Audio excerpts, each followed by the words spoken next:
Bon, eh bien, bonjour à toutes et à tous. On finit de se mettre en place, et je crois qu'il y a pas mal de monde en ligne. Donc, désolé pour les 4 minutes ou 5 minutes de laps de temps. J'ai vu que je citerai pas de nom. Il y a même des gens qui sont en voiture et qui vont vous écouter en voiture en ligne. Donc voilà. Donc moi, je fais très vite. Je m'appelle Jean-François Lucas. Je suis délégué général de Renaissance Numérique. Très heureux de vous accueillir pour le 52e ASDN, aux sources du numérique. Les ASDN, c'est des événements réguliers qu'on monte, donc nous, Renaissance Numérique, et depuis un peu plus d'1 an maintenant avec le CNUM. Donc, merci aussi aux équipes du CNUM de se mobiliser. On a aussi la chance de réfléchir, animer et organiser ça avec Hubert Guillot, qui est avec nous ce matin. Et puis merci au Tank également de nous héberger. Donc le Tank, pour ceux qui nous écoutent ou qui ne connaissent pas, c'est le lieu dans lequel on est. C'est un espace de coworking. Vous pouvez louer des salles, louer des espaces, etc. Donc, merci à eux de nous faciliter l'organisation de ces événements. Et puis, je vais vous laisser vous présenter les uns les autres. Ça se passe comme d'habitude, un petit temps de présentation de la part des deux auteurs ce matin. Merci d'être venus à deux sur un sujet qui nous intéresse beaucoup. Et puis ensuite, des questions-réponses avec les deux co-animateurs que je laisserai également se présenter rapidement. Et puis ensuite, un échange avec la salle. Voilà, on est parti pour 1h30. Merci à toutes et à tous. On vous laisse la parole directement.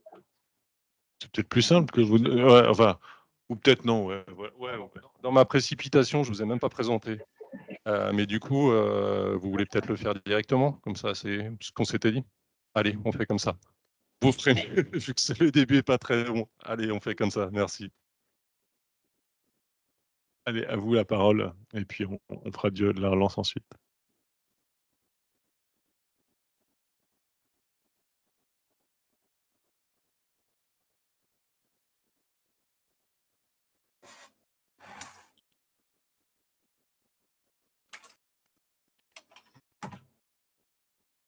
C'est bon là?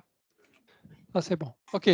J'ai eu une première partie de carrière de chercheur académique. J'ai été prof de fac, chercheur à l'INRIA et à l'étranger. Et après, j'ai été dirigeant et ou fondateur d'entreprise, là aussi en France et aux États-Unis. Donc, j'ai eu une première expérience dans l'open source, où j'ai dirigé Mandrakesoft / Mandriva pendant 6 ans, qui était une expérience passionnante et douloureuse par moments. Voilà.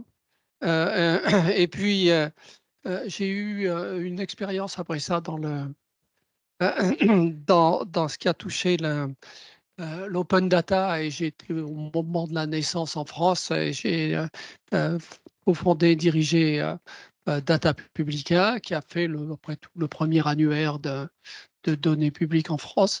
Et puis après, j'ai eu aussi un intérêt majeur pour tout ce qui était open science. Voilà. Donc, c'est ça un peu qui explique le passage et le travail qu'on a fait avec Serge. Bonjour, donc Serge Videboul, moi je suis chercheur en informatique. J'ai été embauché à l'INRIA par François, enfin dans l'équipe de François. J'ai fait toute ma carrière à l'INRIA avec des passages à l'étranger, prof à Stanford. J'ai monté une start-up qui s'appelle Xylem, je vais sortir dans le volet, qui est maintenant aux États-Unis. Qu'est-ce que j'ai fait d'autre? Et en fait, maintenant, je fais surtout de la médiation, de la popularisation en informatique dans un blog que je vous conseille très vivement de suivre qui s'appelle Binaire, et puis en écrivant des bouquins comme celui qu'on écrit avec François, en participant des fondations à droite à gauche. Voilà. OK, alors je commence par expliquer un petit peu la genèse du livre et comment on a travaillé là-dessus. Donc, moi, j'ai été donc passionné par l'open source que j'ai découvert, passionné par l'open data, et puis j'ai découvert open science. J'avais vaguement écrit un papier à une époque sur open data versus open source, et je me dis, il faut faire un bouquin sur ces 3 sujets. Voilà.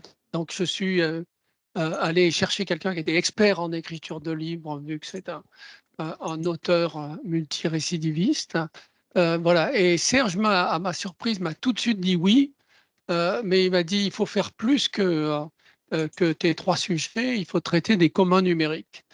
Et je n'étais pas totalement familier avec le terme. Voilà. Donc, on s'est mis au boulot. On a travaillé longtemps parce que on a dû bosser 2 ans à peu près en tout sur le bouquin. Un des trucs qui nous a beaucoup guidés, on a réalisé une série d'interviews. Les interviews ont été publiées dans Binaire et en commun avec Serge. Et la série des interviews sur les communs numériques est diffusée aussi par Oui, alors maintenant, on a joint les forces avec le Conseil national du numérique et on a une plateforme où on publie de chacun et où on travaille chacun sur des articles sur les communs numériques. On s'est aperçu en fait, qu'on avait un intérêt en commun. Comme je connais Jean et qu'on est copains, on a décidé de joindre les forces. Voilà. Et alors, quand on a commencé à bosser sur le livre, on n'avait aucune idée de la structure qu'il devait avoir. Hein. Donc, on a pédalé dans la semoule pendant 6 ou 9 mois et la structure a émergé petit à petit à l'issue de notre travail. Moi, au début, j'étais super inquiet qu'on finisse jamais. J'ai rencontré un éditeur, m'a dit beaucoup de gens écrivent des livres, beaucoup moins de gens les finissent. Et finalement, la structure a émergé. On est arrivé à quelque chose qui avait du sens, en ce sens qu'on a appris pas mal de choses.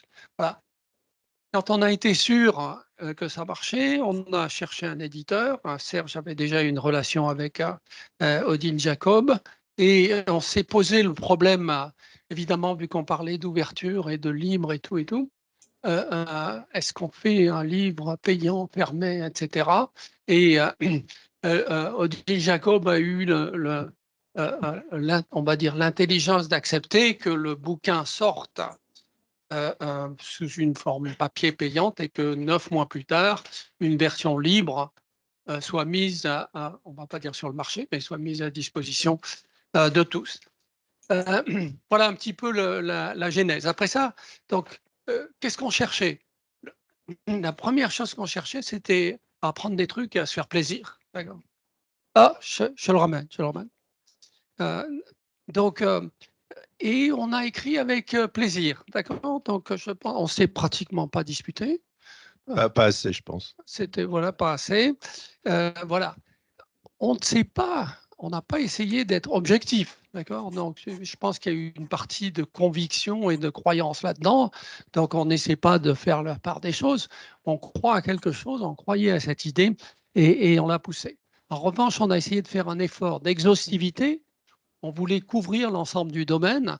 Plus qu'avancer une thèse, il fallait vraiment. On a essayé de mettre tout ce qu'on avait trouvé sur le sujet là-dessus. Voilà.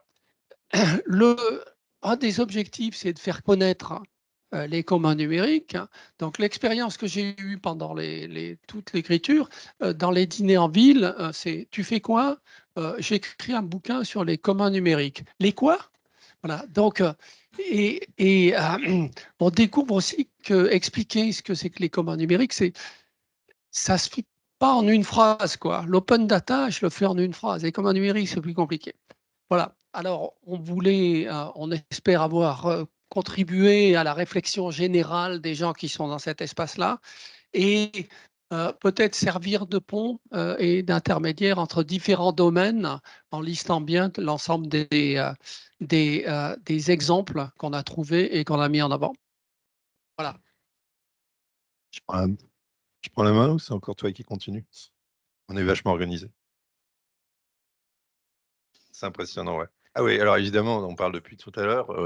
Peut-être que dans cette salle, tout le monde, je ne pense pas, mais peut-être que tout le monde ne sait pas ce que c'est qu'un commun numérique. En tout cas, on n'a sans doute pas tous les mêmes définitions. Alors, c'est une question qu'on s'est posée assez vite, c'est qu'est-ce qu'on prend comme définition pour les communs numériques? Alors, on est parti de la Bible, Elinor Ostrom, et puis on est parti aussi de gens qui, en France, sont... Il y a quand même il y a une vraie réflexion sur ces sujets avec Judith Rochefeld, Valérie Peugeot, Hervé Lecronier. Il y a quand même beaucoup de gens qui réfléchissent là-dessus. Donc, on a regardé ce qu'ils disaient. Et nous, on a choisi une définition qui est quand même peut-être un peu grossière par rapport à la sophistication de certains travaux sur le sujet. On est parti de 3 idées très simples. C'est une ressource, une communauté et une gouvernance. Donc, on a fait dans le basique. Hein. À partir du moment où il y avait une ressource, une communauté, une gouvernance, ça nous intéresse. Alors, Après, depuis la Fogara algérienne, avec sa façon de se gouverner jusqu'à Wikipédia, il y a de la route quand même. Donc, on s'est un peu interrogé, en particulier sur le passage entre les communs matériels, les communs matériels comme la Fogara, et puis des communs numériques, comme l'open source. Et là, on a essayé de comprendre un petit peu qu'est-ce qu'il y avait de particulier. Alors, évidemment, la première chose qui vient en tête, et celle qu'on a tout de suite, on voit tout de suite, c'est ah bah ouais, c'est non rival. Donc, vous écrivez un logiciel, vous pouvez le passer à 1000 personnes, mais vous pouvez aussi le passer à 1 million de personnes, à 10 millions de personnes, ça ne coûte pas plus cher, d'accord? Donc là, on voit bien la non-rivalité. Et au début, on s'est dit, bah, c'est ça, hein, les communs numériques, la grande difficulté, les grandes grand point, c'est non rival. Mais on s'aperçoit après qu'il y a une deuxième dimension, c'est que le numérique permet de gérer des communautés. Hein, c'est Wikipédia sans numérique, c'est pas possible. Même l'idée est géniale de Wikipédia de faire collectivement une encyclopédie, eh ben, ce serait pas possible s'il n'y avait pas la plateforme de Wikipédia. Donc il y a aussi le côté, et d'ailleurs ces plateformes d'échanges numériques peuvent être utilisés aussi pour faire des ressources, pour partager des ressources qui ne sont pas des ressources numériques. Donc ça, c'est vraiment le point qui était, à mon avis, crucial. Ce n'est pas que la non-rivalité. Il y a autre chose qui nous intéressait, c'est dans la différence avec les communs matériels, c'est qu'un commun matériel, son plus gros risque, c'est l'épuisement de la ressource. Hein, il y a des pommes, bah, vous avez mangé toutes les pommes, il y a des poissons, vous avez mangé tous les poissons, il n'y en a plus pour les autres, d'accord? Pour les communs numériques, ce n'est pas le cas, parce que vous pouvez toujours recopier un livre numérique en 1 million d'exemplaires de plus. Donc là, la vraie difficulté qu'on voit vraiment, c'est de faire vivre la communauté et de garder l'envie des participants de produire. Hein. C'est la production, ce n'est pas la consommation qui a difficulté, c'est la production. Voilà ce qu'on a regardé. Alors après, et on a eu des discussions avec des copains, dont certains dans la salle, sur est-ce qu'on veut regarder quelque chose, une définition stricte des communs et regarder que ça. Et on s'est dit que non. Ce qui nous intéressait, c'était pas seulement les communs exacts, les communs parfaits, c'était aussi tout ce qui était un peu dans la marge. Les marges sont vachement intéressantes. Hein. L'open data, par exemple, ça nous intéressait. L'open data, très souvent, ce n'est pas des communs numériques. Ce qui nous intéressait aussi très souvent, c'était comment on allait vers des communs numériques, comment par exemple on transformait un open data en commun numérique. Donc ce mouvement. Mais on a décidé d'avoir une définition assez générale.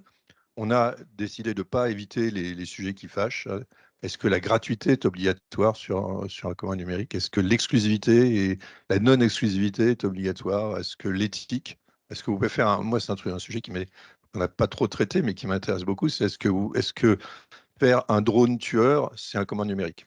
Pourtant, vous pouvez faire un commun, mettre en commun toutes vos compétences pour faire des drones qui aillent tuer des gens. Donc tout ça, ça nous intéressait. On aurait pu appeler notre bouquin Autour des communs numériques parce qu'on s'intéresse autant à ce qui est, pour beaucoup d'entre vous, précisément un commun numérique, à des choses qui ne le sont pas vraiment, quoi. Alors, là-dessus, François en a déjà mentionné un petit peu. La première difficulté, c'était de s'organiser parce qu'à peu près pour n'importe quel sujet, vous pouvez le prendre sur différents angles. Hein. Vous prenez le sujet du business model, vous pouvez le prendre pour tous les différents communs que vous connaissez. Vous prenez le sujet de la création de la communauté, la gouvernance à chaque fois. Donc, comment on organise un bouquin comme ça? On ne peut pas tout faire à tout moment. Donc, on a choisi d'organiser le bouquin d'abord sur qu'est-ce que vous mettez en commun. Donc, vous mettez en commun des données, des logiciels, des informations, des connaissances, des réseaux. Hein, c'est un sujet, c'est particulièrement passionnant, la notion de réseau en commun. Hein, le Wi-Fi, c'est un réseau en commun. Le web, Internet. Donc, tout ça, ça nous intéressait. Première taxonomie. Deuxième taxonomie, c'est sur les usages. Hein, l'usage par l'État, l'usage par la science ouverte, l'usage par l'éducation ouverte, etc., etc. Et puis ensuite, la troisième organisation qui est sur les fonctionnalités que vous allez mettre dedans. Donc ça, c'est un peu les sujets qu'on couvre. On a aussi voulu parler de l'histoire et de la géographie des communs. Alors l'histoire, c'est comment ça évolue dans le temps. Alors, on aurait bien aimé écrire un bouquin exhaustif pour la vision de comment est-ce que les communs sont en train de s'imposer, comment ils grossissent, etc. On ne l'a pas fait par manque d'énergie. On a regardé ça dans 2 domaines qui sont particulièrement clés, qui sont les logiciels open source et libre. Et dans le domaine de l'open data, quelle est l'évolution? Des endroits où on a essayé de mesurer, hein, on a essayé de faire une première rapport. Il y a encore plein de boulot à faire. Il y a plein de boulot à faire aussi sur l'évolution des communs dans d'autres domaines. On a voulu commencer à mettre les choses. On a aussi voulu regarder un peu ce qui se passait en dehors de notre monde à nous, la France, les États-Unis, les pays, ces pays développés. On a regardé aussi ce qui se passait, par exemple, en Chine ou en Russie. C'est assez intéressant que, pour des raisons assez compréhensibles, les communs numériques se développent beaucoup dans ces pays-là. Je te repasse la parole. OK. Alors, on a regardé plusieurs sujets,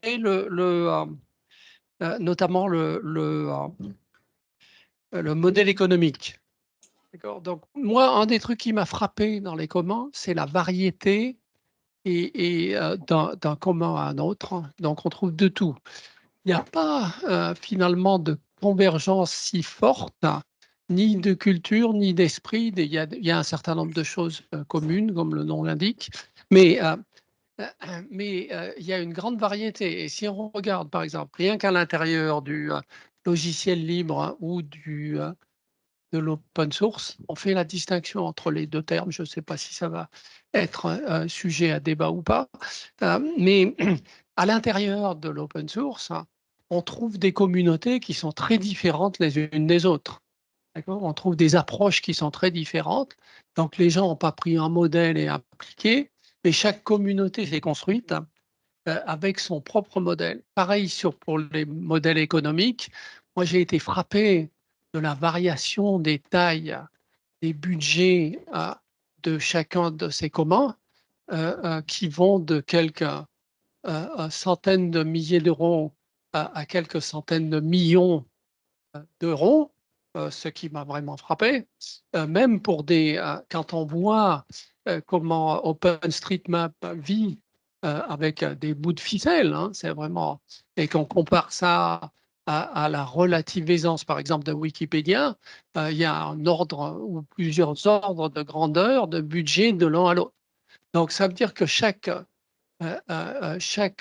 commun, chaque modèle construit son propre modèle économique. Voilà. Et une autre chose est ressortie la plupart du temps, c'est l'emphase mise sur la communauté. D'accord?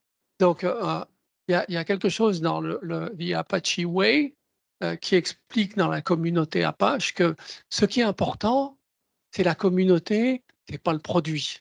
D'accord? Enfin, les deux sont. Mais si on a une forte communauté, on peut réparer tous les problèmes du produit. Si on a une faible communauté et un produit génial, il y a un risque majeur que ça ne marche pas. D'accord? Donc l'emphase est là, elle est clairement mise sur ce sujet. Après ça, donc, il y a donc Serge a expliqué qu'on s'est posé la question de l'évolution dans le temps. Donc, on est arrivé pour tout un paquet de communs à voir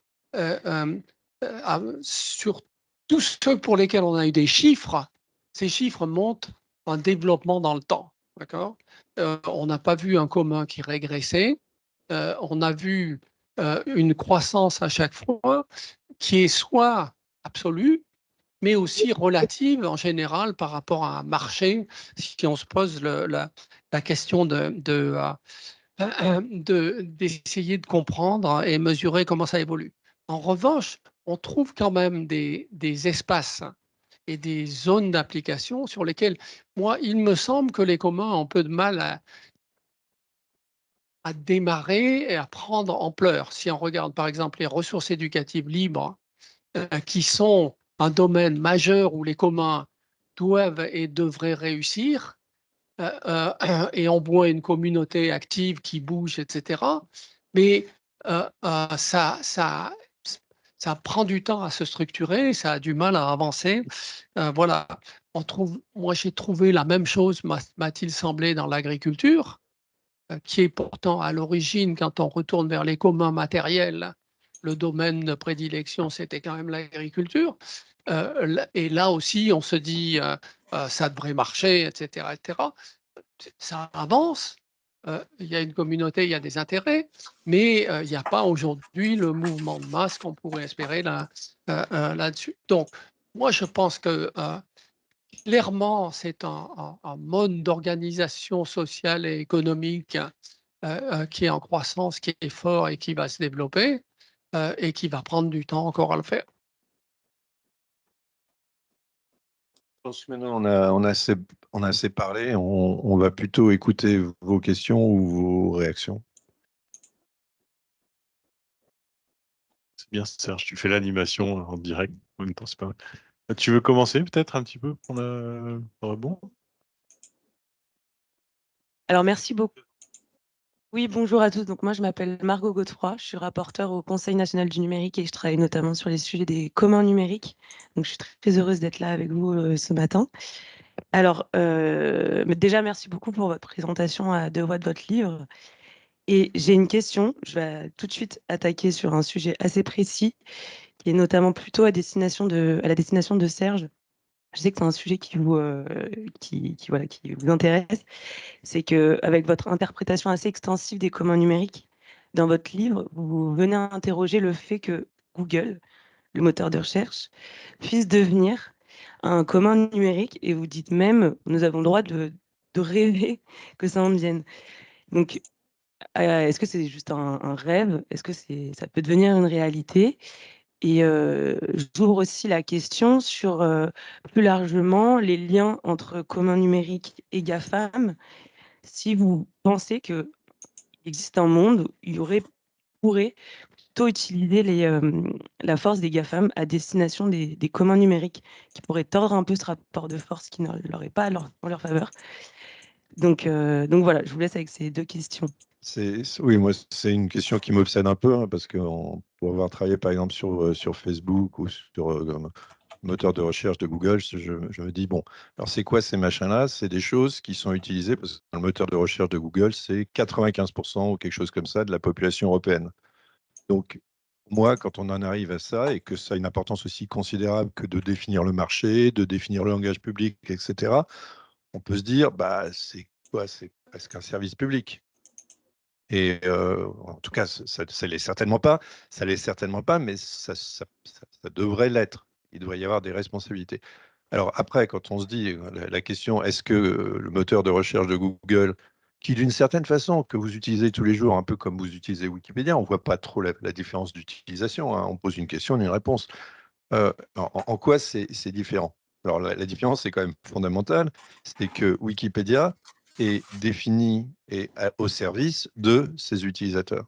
C'est une communauté qui se met au service des gens qui utilisent la plateforme. C'est clair, là au moins on voit où on va. Google, et ce n'est pas une critique, c'est une réalité, Google est au service des gens qui ont investi dans Google. Donc le conseil d'administration de Google décide à peu près tout. Il n'y a pas du tout de gouvernance par la collectivité, par la communauté. La gouvernance est totalement par le conseil d'administration de Google.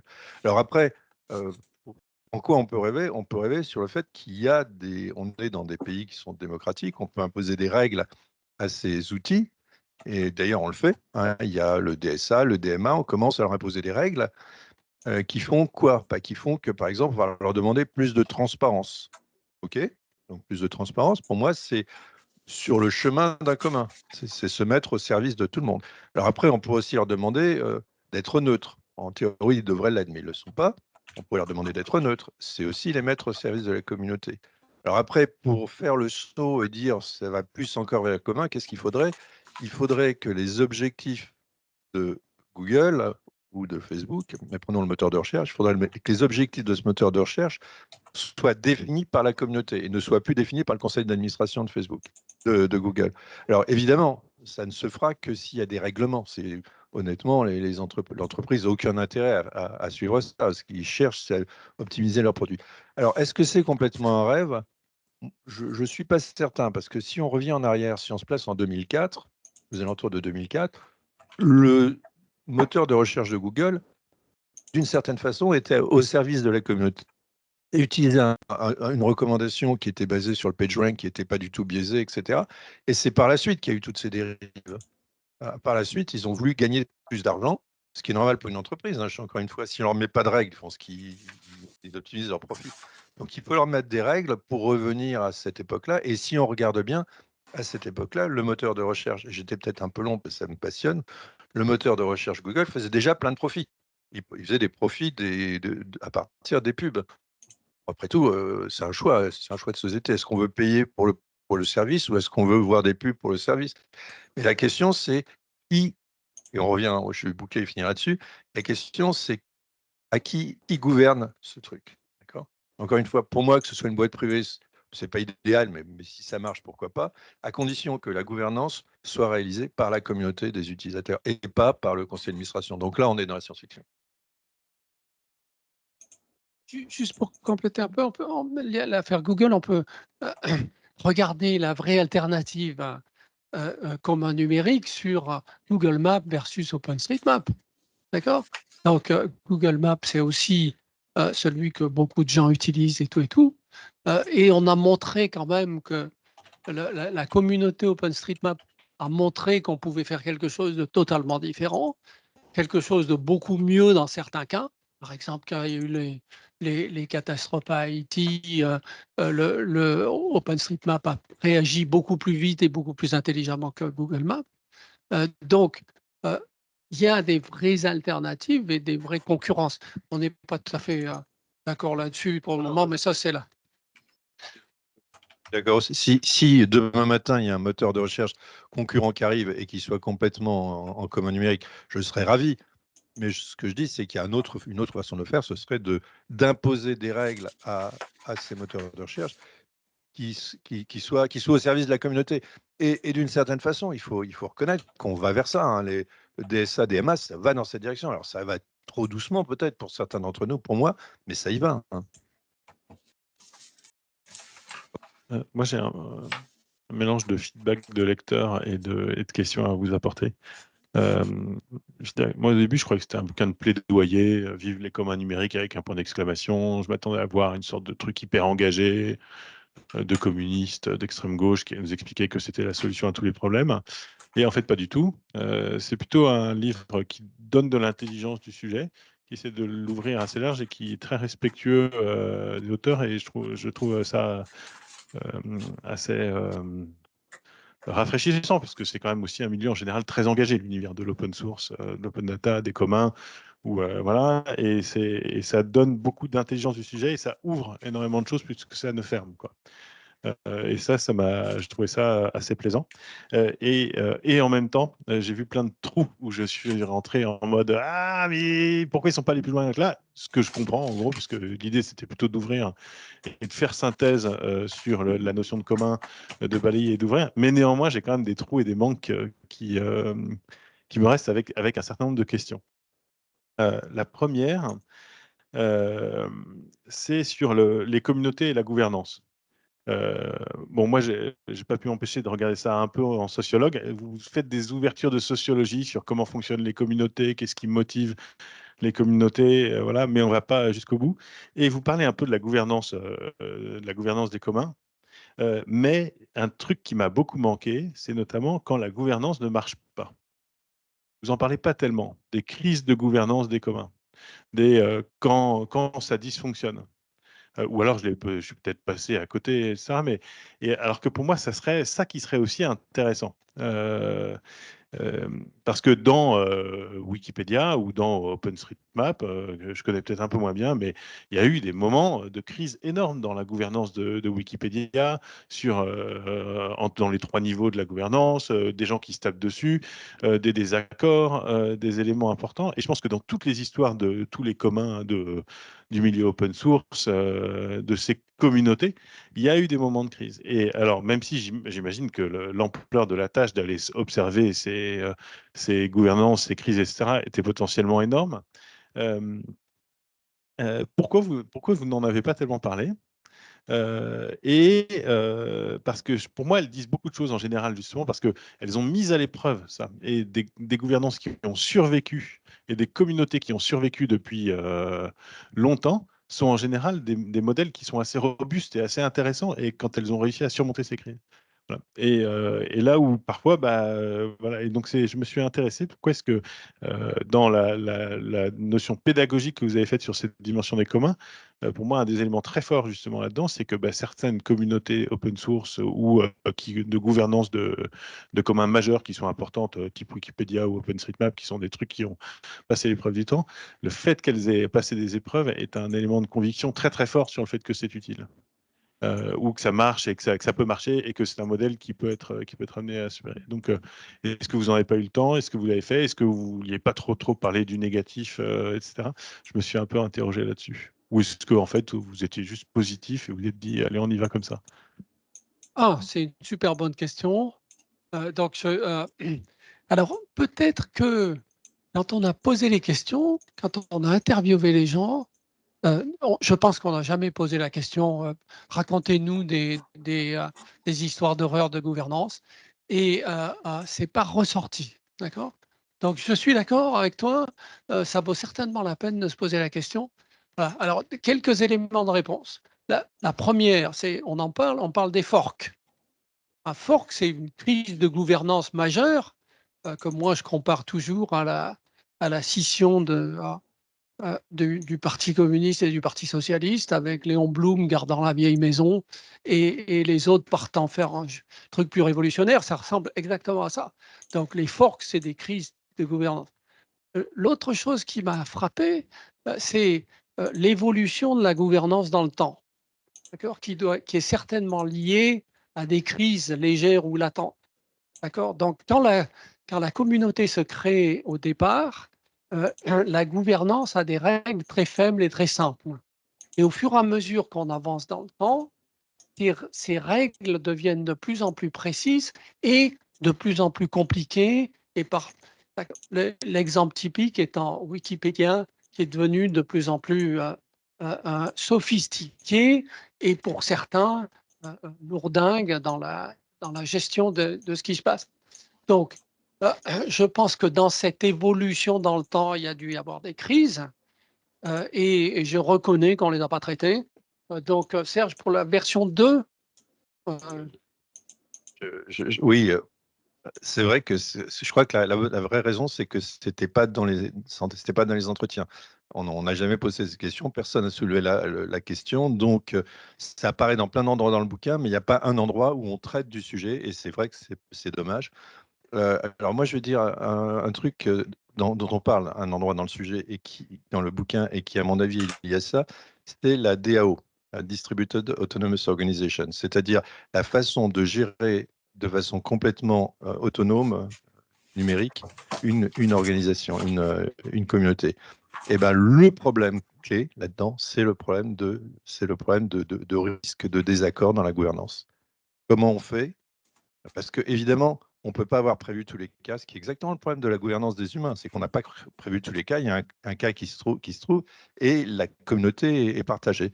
Et ben, quand c'est numérique et quand c'est une DAO, c'est une crise majeure qui peut arriver à arrêter la communauté. Et donc, c'est peut-être un des freins principaux à la DAO, c'est le fait que justement, il n'y a pas la flexibilité des humains à gérer les crises.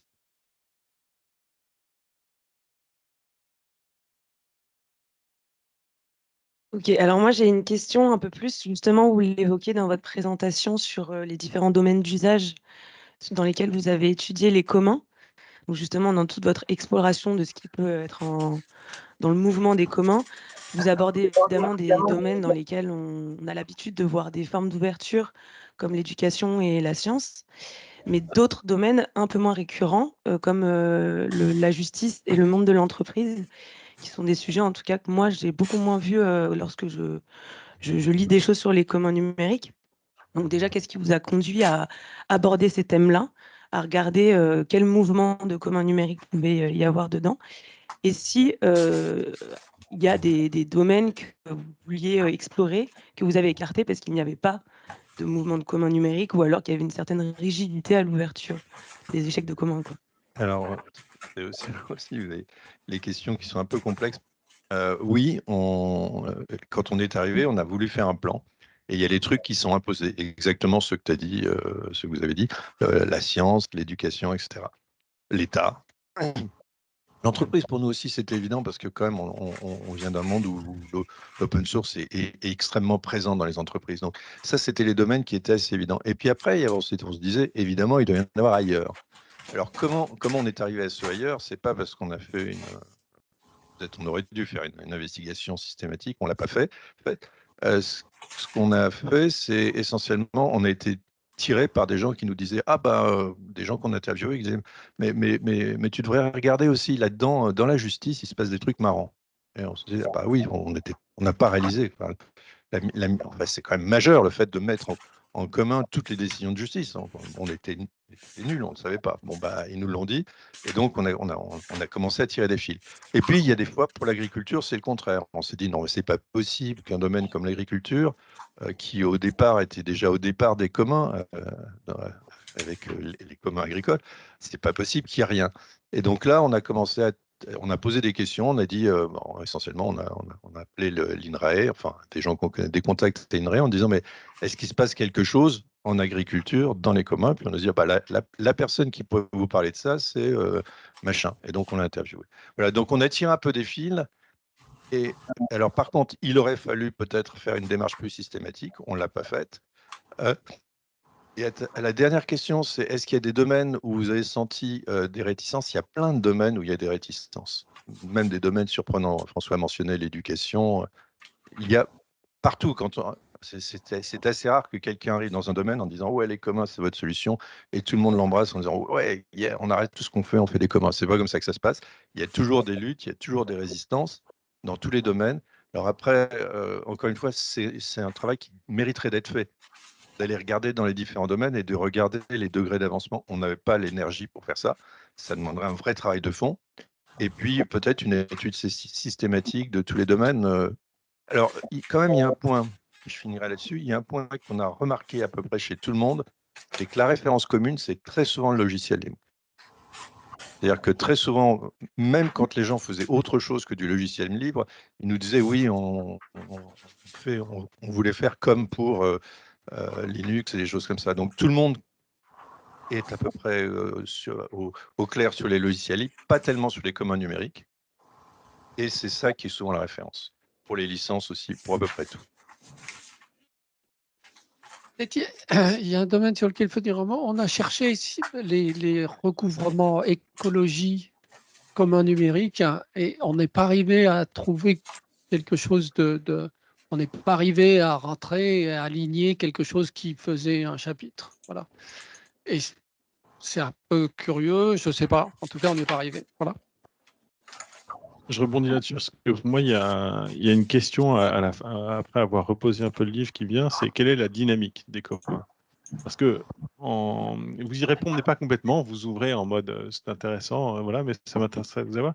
Parce que le sentiment qu'on se dit, il y a quand même eu un mouvement d'expansion, un rêve. Il y a un endroit où il y a une dynamique, je pense, encore très très forte dans l'open source, dans le logiciel, parce que là, pour le coup, il y a un modèle qui continue de s'étendre, de se développer, qui est avec des communautés très structurées. Mais il y avait ce rêve d'inspiration de l'open source du logiciel qui allait s'étendre dans plein d'autres domaines de gouvernance. Et on a l'impression, malgré tout, que ça a du mal à prendre ailleurs. Que ce n'est pas un modèle qui arrive à faire sa transition sur d'autres éléments que le logiciel.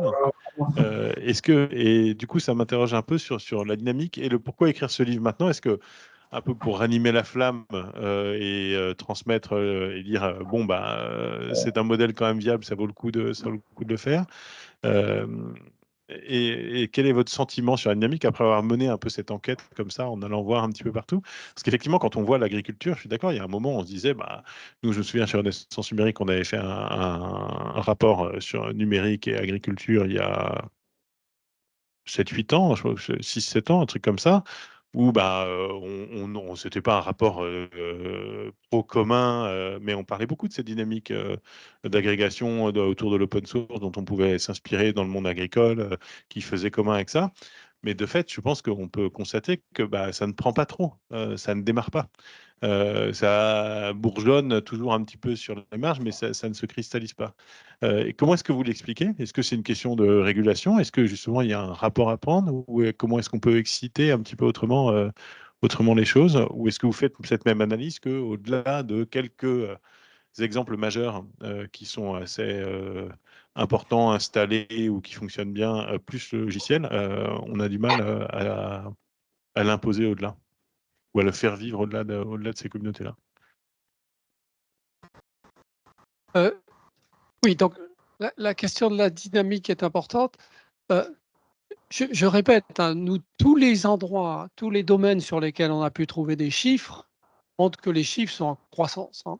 Donc, il n'y a aucun, on ne voit pas un commun qui vivote et qui est un plateau ou qui chute. Bon, donc ça, c'est le côté positif. Alors après ça, donc le côté négatif, il se présente plus sur effectivement les domaines dans lesquels on se dirait, donc tu dis l'agriculture, on se dirait, quoi ça a pris pas plus. Moi, celui qui m'interroge le plus, c'est l'éducation, hein, personnellement. Alors, donc on parle des résistances. Il y a un certain nombre de résistances et on donne un certain nombre d'exemples de résistance du privé et tout et tout. Moi, je pense qu'il y a pas mal aussi de, de résistance interne des communautés potentielles adressées. Donc, ce que nous ont dit les gens qui sont dans les ressources éducatives libres, c'est qu'il y avait quand même quelque chose dans le monde éducatif qui retenait un certain nombre d'enseignants de vouloir faire du partage. D'accord ? J'ai fait mon cours, j'ai construit, etc. Est-ce que j'ai envie de le refiler à tout le monde ou pas ? Moi, il y a une question, on prend des questions de la salle.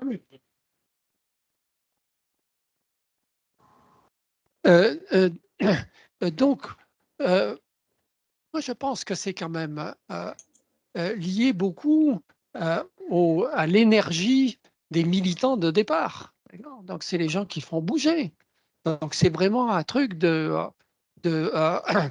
ça va marcher parce qu'il y a X ou Y qui a été moteur dans son domaine, qui a recruté des gens, qui a fait bouger. Et donc ça peut s'accompagner. Je pense qu'il y a des choses à faire pour les faire évoluer, mais ça dépend d'un tas de paramètres. Je ne sais pas si j'ai répondu, mais j'ai essayé. Ouais, je vais peut-être donner un avis légèrement différent. Le plaisir d'écrire avec à deux, c'est de pas toujours partager le même avis. Moi, je serais beaucoup plus optimiste que François, parce que je pense que, évidemment, il y a des résistances, il y a toujours eu des résistances, et ces résistances ralentissent, mais il y a un mouvement de fond, à mon avis, et il faut regarder le mouvement de fond, les causes de ce mouvement de fond. Alors, si on revient aux bases, c'est quoi les deux énergies des communs numériques? La première énergie, c'est l'envie de partager, l'envie de faire ensemble. Et ça, je pense qu'aujourd'hui, on le sent bien dans la population. C'est pas quelque chose de nouveau, mais c'est quelque chose qui est clairement qui a le vent en poupe. La deuxième, c'est, à mon avis, c'est le côté performance. Le fait qu'un logiciel open source est beaucoup plus performant parce qu'on peut plus facilement le débugger, parce qu'on peut plus facilement l'utiliser, parce qu'on peut plus facilement le modifier. Et donc, c'est juste plus performant comme méthode de travail que la méthode fermée, propriétaire, chacun dans son coin. Et donc, aujourd'hui, quand un des problèmes principaux auxquels on est confronté, c'est un problème de sobriété, hein, de sobriété numérique, entre autres, l'idée de faire les choses de façon plus efficace parce qu'on le fait ensemble et parce qu'on s'appuie sur le numérique, à mon avis, ça devient essentiel, ne serait-ce que pour des questions de performance et de sobriété. Et donc, je pense que le mouvement général est un mouvement général qui va dans cette direction-là. Alors, quand après, on regarde la conjonction des planètes, la conjonction des planètes, c'est ce que dit François, c'est sur le terrain des gens qui ont envie de bouger, qui ont envie de faire. C'est un État qui, pour la première fois, se met à faire des lois, à faire des règlements qui favorisent les communs. Donc, je pense qu'aujourd'hui, on est dans un mouvement moi, je serais assez optimiste sur le fait que ça va s'imposer. Alors, par contre, je me trompe, je suis pas futurologue, j'en sais rien, donc ça va peut-être se casser la gueule. Il y a plein de trucs, les résistances sont fortes, il y a aussi le commons washing qu'on commence à voir de plus en plus se développer, des entreprises qui prétendent faire du commun alors que c'est n'importe quoi. Donc il y a des mouvements contraires, mais moi j'ai tendance à être plutôt très très optimiste. Oui, je pense qu'on peut commencer à ouvrir les questions à la salle parce que je crois qu'il y en a pas mal. Donc, ok.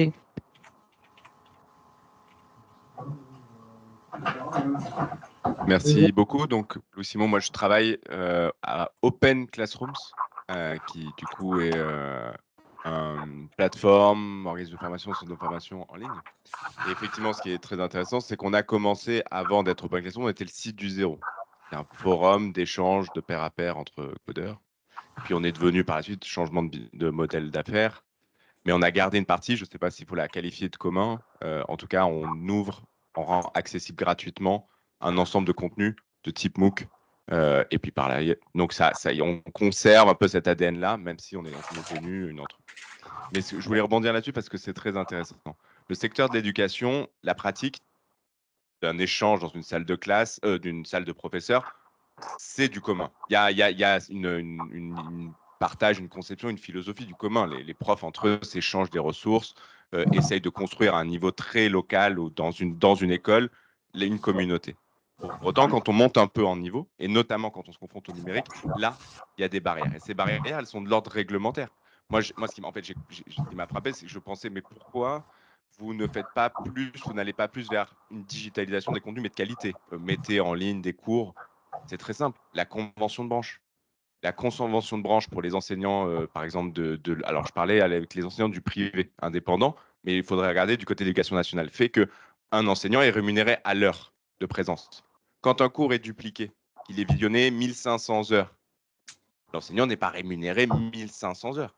Et donc, il dit, moi, le temps que je vais consacrer à créer un cours qui va me prendre beaucoup de temps, finalement, ce cours va continuer, va exister après sa création. Et pour autant, je n'en ai pas l'apport financier. Donc, je n'ai pas intérêt à continuer. Donc, tout était un enjeu, en fait, très statutaire, financier, d'une profession qui, par ailleurs, et ça, on peut, je pense, tous le dire, n'est pas la mieux payée de la fonction publique. Donc, il y a un problème aussi à ce niveau-là. Et puis, il y a plein de barrières, et je pense que vous les avez relevées dans les entretiens, de l'inquiétude pour certains, pas pour tous les enseignants, mais de perdre un peu de leur légitimité, de leur autorité. Le savoir s'éclate, le savoir se partage, le savoir s'échange. Quelle est, à la fin, ma légitimité en tant que celui qui porte le savoir si je suis concurrencé ou mis finalement sur une égalité avec d'autres sources de partage. Donc, il y a un vrai… Et donc, pour la question de la gouvernance, moi, je suis très favorable à ce que certains communs puissent être gouvernés, ou en tout cas, la gouvernance soit orientée par l'État, mais l'État est lui-même un acteur qui a ses propres intérêts et qui parfois peut aller contre une gouvernance ouverte. L'État, si c'est l'État qui règle tout, enfin qui règle une partie de comment doit s'organiser une communauté au sein des communs, elle peut elle-même être biaisée avec des enjeux de démocratie qui ne sont pas toujours si évidents. Et donc, finalement, là, on a un hiatus. Quelle est la frontière là? Je suis complètement d'accord avec pratiquement ce que vous avez dit. Je vais rajouter une couche. Je suis appliqué dans la main à la pâte. Et dans la main à la pâte, il y a une vraie question qu'on se pose avec maintenant les IA génératives, c'est les contenus ouverts de la main à la pâte. La main à la pâte fait des contenus qui sont ouverts, mais l'idée que ça devient extrêmement facile pour quelqu'un de récupérer les contenus ouverts de la main à la pâte, de les travailler avec 3 bouts de ficelle en utilisant des IA génératives et de les republier. Et donc là, c'est une autre difficulté, c'est quand tu produis un matériel éducatif en mode ouvert, qu'est-ce qui te garantit que tu ne vas pas être pillé par des coucous qui vont juste mettre leur nom dessus et puis… Donc oui, c'est des choses qu'il faut… Mais là, je pense que c'est aussi la loi qui peut intervenir là-dedans, qui doit protéger les contenus ouverts. Je pense qu'aujourd'hui, on est dans un mode où les contenus, le copyright et tous ces trucs-là protègent vachement bien la propriété privée et protègent beaucoup moins bien les communs. T'as entendu, il n'y a pas de raison pour ça. Il y a une association là, qui s'appelle Oui, Lama. bonjour, donc je suis propose des Ludovic Dubos, en contenus, fait, j'ai une et des société super qui fait tas des logiciels libres qui s'appelle documents Itsuki. pour les Et enseignants. en fait, déjà, je voulais vous remercier pour le livre parce que je le vois en fait comme une belle introduction en fait au domaine des communs et comment ça fonctionne. Et on a besoin de ça en fait aussi bien dans les logiciels libres que dans les communs numériques. Je suis aussi au board d'Open Food Facts et donc je remercie aussi qu'Open Food Facts a été pas mal cité dans le livre aussi comme exemple. Moi, la partie sur laquelle je suis resté un peu sur ma faim, c'est justement, c'est plutôt les modèles économiques. Et parce que je trouve que ça me paraît être un élément très important. Vous avez parlé tout à l'heure, quelle est la dynamique?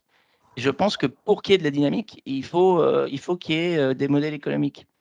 C'est-à-dire comment on les finance finalement, comment les gens arrivent à se payer. Parce que sinon, on est un peu soit dans de la donation, les gens donnent un peu de leur temps parce qu'ils trouvent ça bien de faire ça, ou on est dans le dérivé d'une économie complètement différente. Et si on veut que le domaine des communs tienne sur sa propre jambe, en fait, on a besoin aussi de bien voir les modèles économiques. Et là, je voulais vous remercier d'avoir parlé d'Elinor Engström, parce que finalement, ça fait 20 ans que je travaillais dans le libre et je n'étais jamais allé voir les travaux.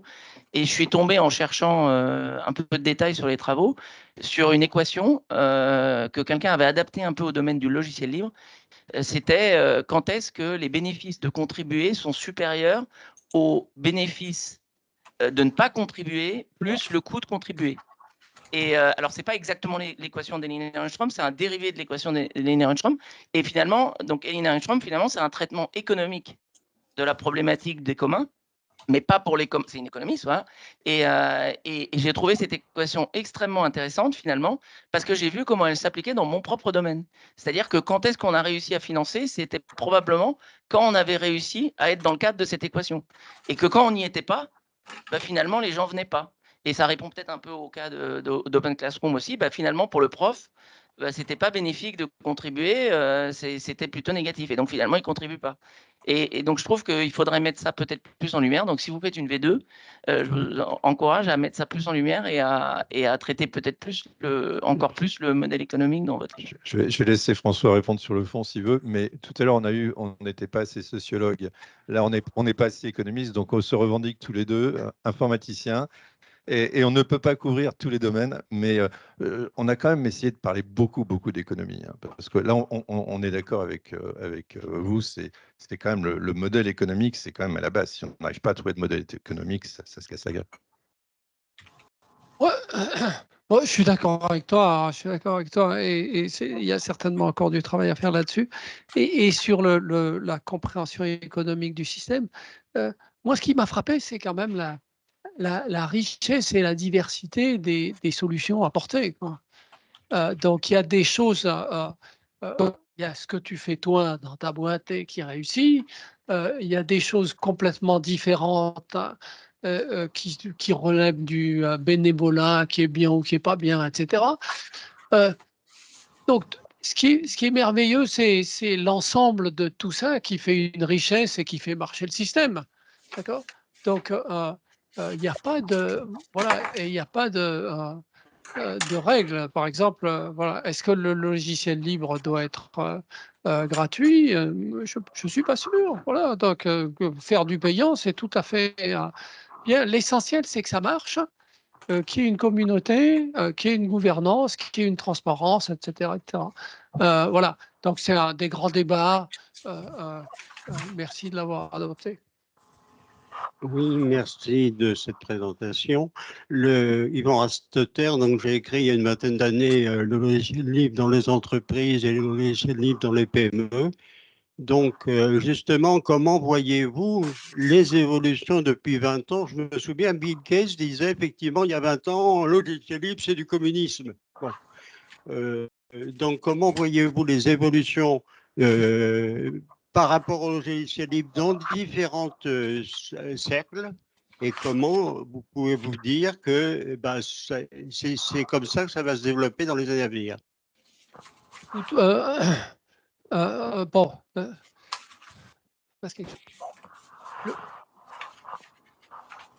on y va? On aborde un peu la question quand on raconte un Microsoft versus le logiciel libre, qui est une espèce de caricature amusante. Au départ, c'est un cancer. Voilà, les deux mots étaient utilisés, c'était cancer et communisme, ce qui pour les Américains sont à peu près équivalents, quoi. Voilà.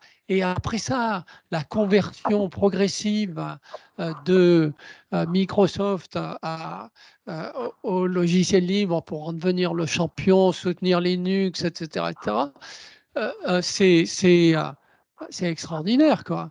C'est extraordinaire. qu'on peut bien opposer à ce qui s'est passé entre Encyclopædia Britannica et Wikipédia, quoi. Dans un moment, il y a l'affrontement, et dans l'autre, il y a l'extraordinaire pouvoir de récupération du capitalisme, de tout mouvement nouveau qui a un fondement sérieux, quoi. Voilà. Donc moi, je suis extrêmement optimiste sur le développement continu et du logiciel libre et de l'open source, vu qu'on a distingué les deux trucs, hein. Ça va continuer à enrichir le système, et ça se voit là très clairement dans les chiffres, hein. Donc là-dessus, on ne peut être que totalement optimiste, non? Tout le marché, tous les acteurs économiques du logiciel libre sont d'accord là-dessus, il me semble. Voilà. Et juste pour ajouter un mot, une raison d'être encore optimiste, c'est qu'on voit des nouveaux pays s'y engouffrer massivement. Non, enfin, moi j'étais assez surpris de voir, par exemple, alors avec des bonnes ou des mauvaises raisons, les pays comme la Russie, la Chine s'engouffrer là-dedans, en particulier parce que ça devient plus évident d'utiliser du logiciel libre que d'aller pirater du logiciel propriétaire. C'est peut-être pas une bonne raison, hein, mais en tout cas, ça marche, quoi. Je vais faire le relais des questions en ligne et garder le micro pour plusieurs questions. On a une question de Bertrand Moquet qui dit: comment la cloudification des systèmes d'information que nous vivons tous dans nos organisations peut-elle devenir un commun numérique? La cloudification des systèmes d'information que nous vivons tous. Tu auras probablement plus qu'à dire que moi. Mon impression là-dedans, c'est que dans les logiciels du cloud, il y a déjà beaucoup de logiciels libres. Par contre, le truc qui manque et qui est très compliqué, c'est d'arriver à faire un système, de mettre tout ça ensemble, de faire la colle qui fait qu'on a une vraie solution cloud open source. Et ça, pour l'instant, on est assez loin. Ce qui fait que c'est vrai, il y a un vrai souci d'un point de vue logiciel que la cloudification revient à de plus en plus à une mise en silo. Je passe à la deuxième question de Chris Seabord. Dans l'hypothèse d'une régulation des communs par les règles, mes questions sont: qui définit les règles, sur quels critères?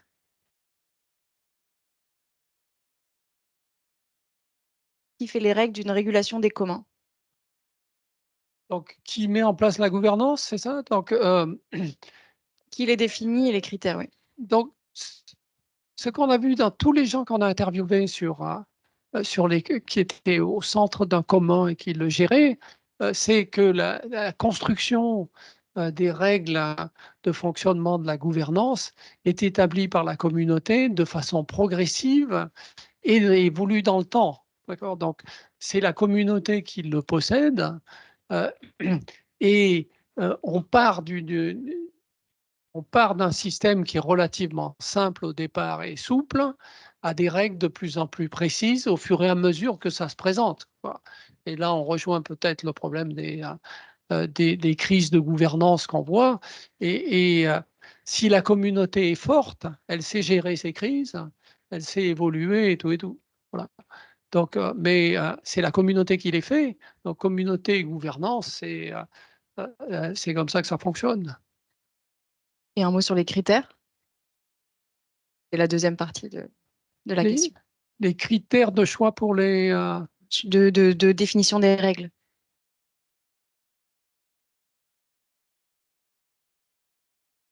C'est encore une fois la communauté qui va décider de quels sont les critères et quelles sont les règles qu'on veut appliquer, quelles sont les valeurs qu'on met en avant. Ce qu'il y a d'intéressant, c'est de voir qu'une communauté à l'autre, il y a une grande variété, d'accord, entre Linux et Apache. Il y a quand même le dictateur bienveillant ou la force de la communauté, c'est des cultures différentes, et tout le monde s'y retrouve. Et moi, je trouve que c'est de même que pour le modèle économique, la richesse de tout ça, c'est sa diversité. Et bon, j'emploierai pas le mot darwinisme, et probablement pas le bon, mais c'est comme ça que ça fonctionne, quoi. Chacun évolue et toutes ces communautés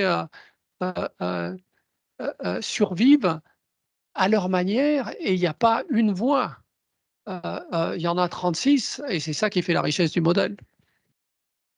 Et une dernière question, enfin, 2 questions sur le lien entre les communs et les IA génératives. Notamment, est-ce que l'émergence des IA ne compromet pas les projets de partage de connaissances en ligne?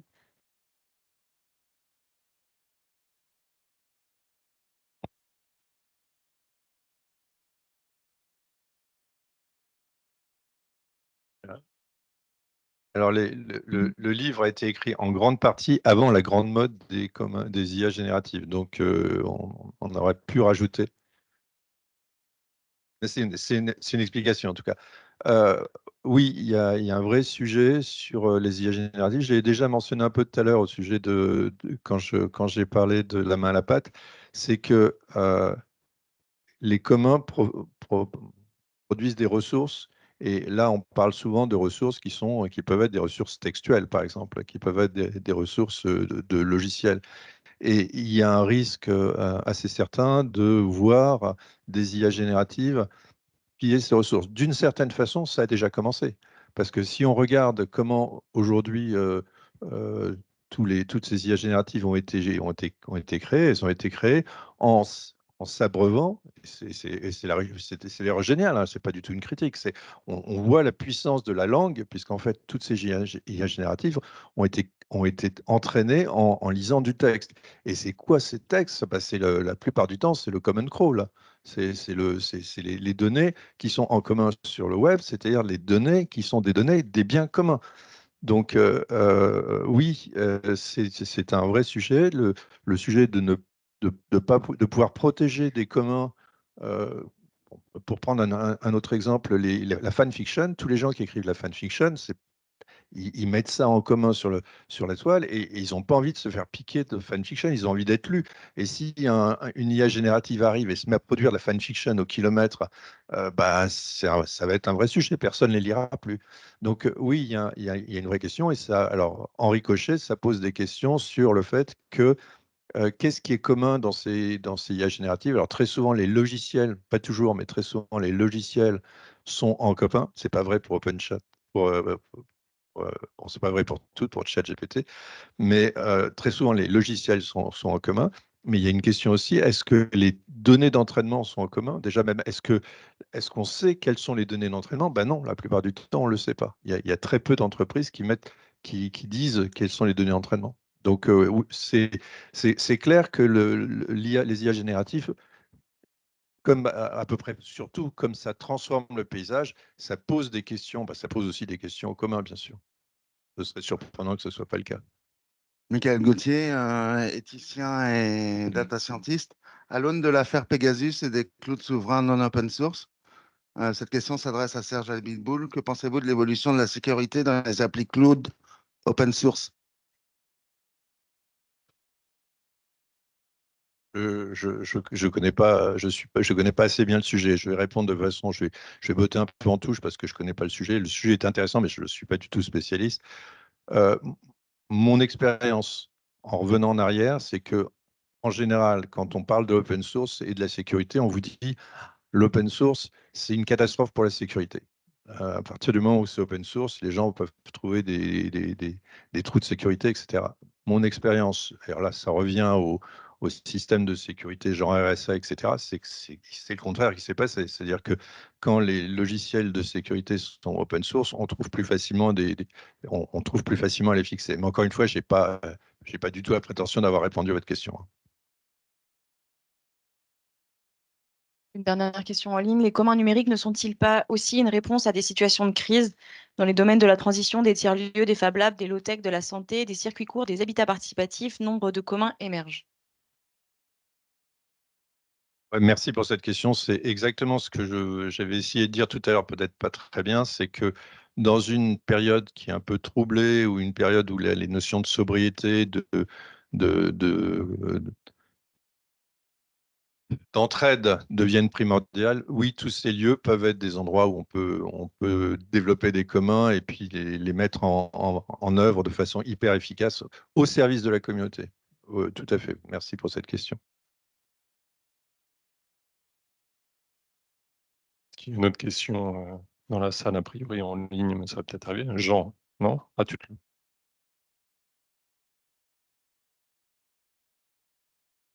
trouve étonnant qu'il n'en pose pas, justement.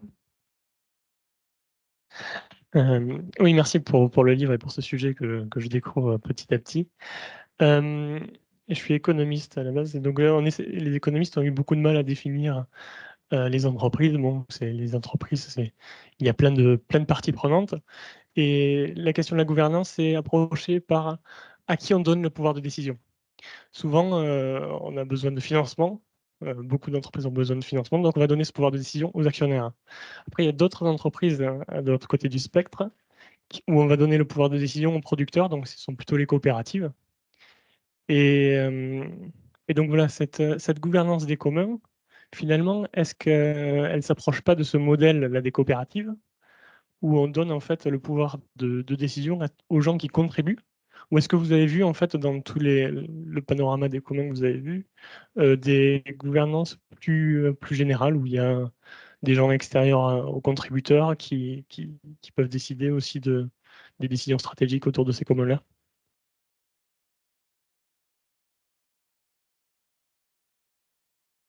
C'est intéressant, mais c'est un peu compliqué. C'est pas si simple que ça. En fait, dans un de ces communs, typiquement, il y a plusieurs communautés. On simplifie en disant la communauté. Non, en général, il y a une communauté. Il peut y avoir une communauté d'utilisateurs, une communauté de développeurs, une communauté de managers, etc. Il peut y avoir Wikipédia, par exemple, c'est plus compliqué que ça. Il y a plein de communautés dans Wikipédia. Alors après, dire quelle est la communauté qui dirige, c'est justement, c'est en général des rapports de force entre tout ça, et ça peut être, c'est vrai que par rapport à une entreprise, les gens le but de la communauté est mis en avant. Mais après, la réponse à la question, c'est quelle communauté? Et en général, c'est un peu des rapports de force entre ces différentes communautés.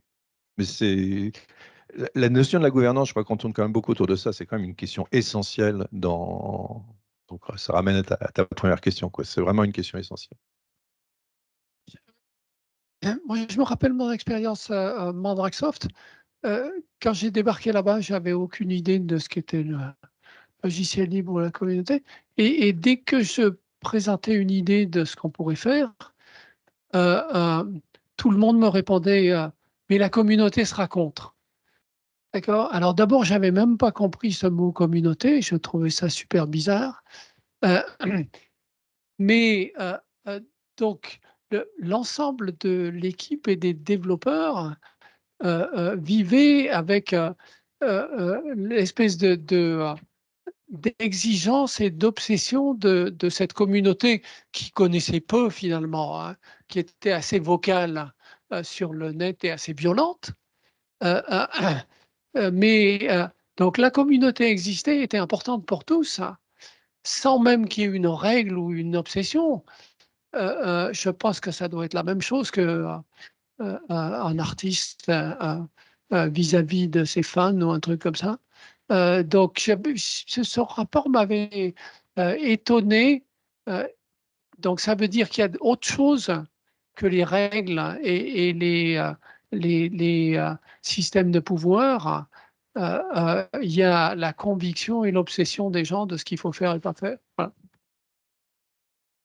Tristan est arrivé, on peut prendre le café maintenant.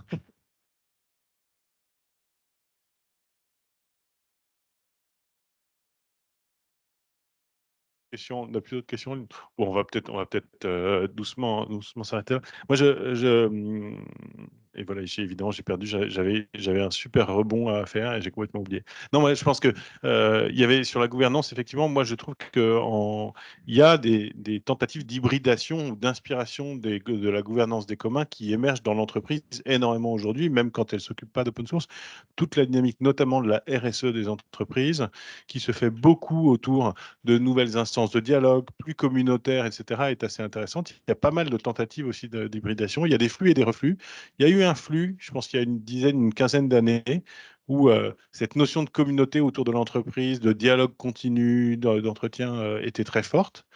Il y a eu un reflux un peu autoritaire, mais là on sent aussi une volonté de reprendre langue, de reprendre lien, de refabriquer du soft power autour de l'entreprise qui passe par l'animation de communauté, qui à mon avis est assez forte, notamment en sortie de crise Covid, où on s'est rendu compte que fallait bien trouver des instances de dialogue partagées qui, je pense, est intéressante. Et donc, moi, ce que j'ai trouvé très, très fort dans le livre, et finalement, qui a été, moi, mon entrée dans les communs, parce que moi, je ne suis pas un informaticien numérique, je suis plutôt un sociologue de comptoir, hein. Moi, je suis rentré dans les communs par les communautés. Moi, j'ai jamais développé de logiciel libre. En revanche, j'ai adoré aller dans des hackerspaces ou aller à des camps, je sais pas quoi, des divers et variés, de voir ces communautés actives autour des éléments et d'essayer de les comprendre et de les décrypter.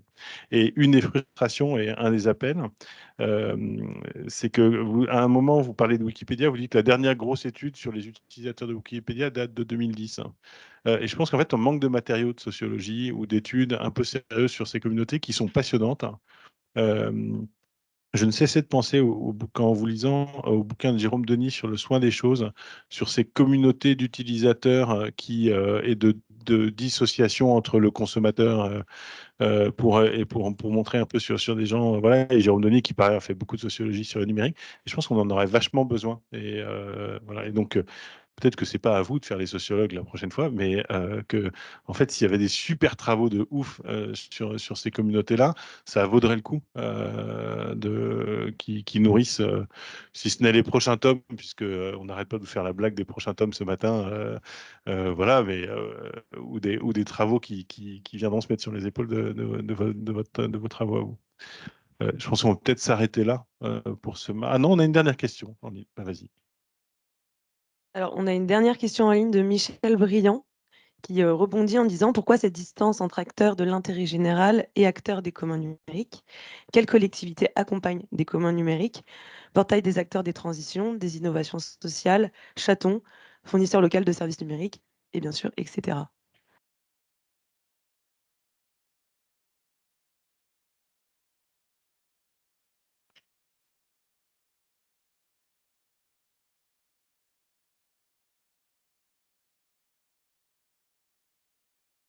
Michel, c'est à toi de répondre, hein.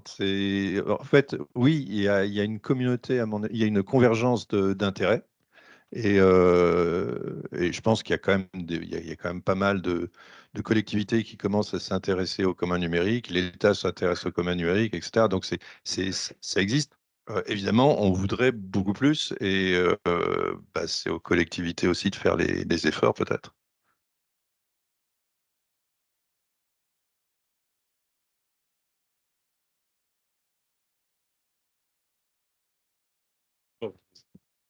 Alors moi, je conclue pas du tout. J'allais faire la transition pour la prochaine fois, mais merci beaucoup d'être venus tous les deux ce matin. Merci à l'animatrice et à l'animateur également. Et merci d'avoir fait le déplacement, même pour 10 minutes. Mais on apprécie toujours.